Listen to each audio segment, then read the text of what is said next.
my memory wasn't all that good, so I would have to Paul parrot.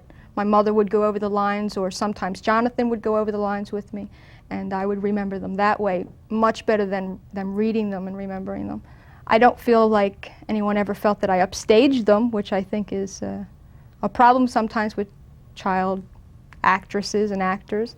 I loved working with Jonathan, and especially off-screen, because I admired him, is what it was. I respected him as an actor, and I was impressed with working with him and people like Joan Bennett, who my mother constantly told me what a star she was, and I mean, not having ever seen her myself, but I respected her greatly for that too. And John Carlin, I talked to him at great length sometimes off stage. He used to ask me questions like this on an interview type way. He would say to me, I remember one time particularly, he asked me if I felt starstruck. I was 8 years old. I didn't know what he meant. Couldn't even answer him. I didn't know. People like Catherine Lee Scott, I always thought she was beautiful, and Laura Parker.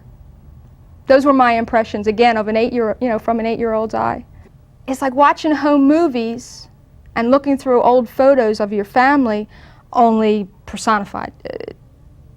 It jogs my memory, things that I never even thought of. It happened this morning. I was going through one of the memorabilia rooms, and I saw a picture of a rehearsal set, sitting around the table going through the script early in the morning, coffee and Danish. I hadn't thought about that in a long time, and it was like, oh, I remember that room. I remember those mirrors, I like that. I think it's neat that it jogs that. Well, I look and I think, oh, isn't she cute? It's like watching someone else. It really is. I have no regrets having done TV and commercials and modeling when I was a child, except that I felt like I missed some things. I was moving from Philadelphia to New York. I'd get a group of friends in Philly, and then I'd have to leave to go back to New York, and it was disruptive. School-wise, it was disruptive also. I still don't know my times tables very well because I feel like I missed them in the interim. But it was exciting, and I learned an awful lot. I was surrounded by adults, and I think for any child that is going to go into the business, there should be an emphasis on them having peers around them. I think I would have liked that more, but I have no regrets. I think it was great. It's kind of awkward for me now looking back, but it was great. It took 20 years for me to find out how big it actually was. There were very few people in my neighborhood or around me that I knew of that were watching it on a regular basis. It wasn't until later that I found out that their older brothers and sisters were running home from school to see it.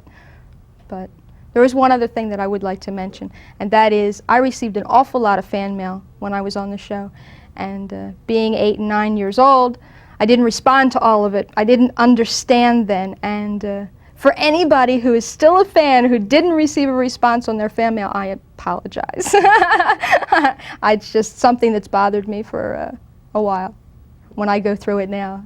I don't know. I think it's great. I really do. I enjoyed it. I can't believe its popularity, but I think it's unique because it was such a unique show.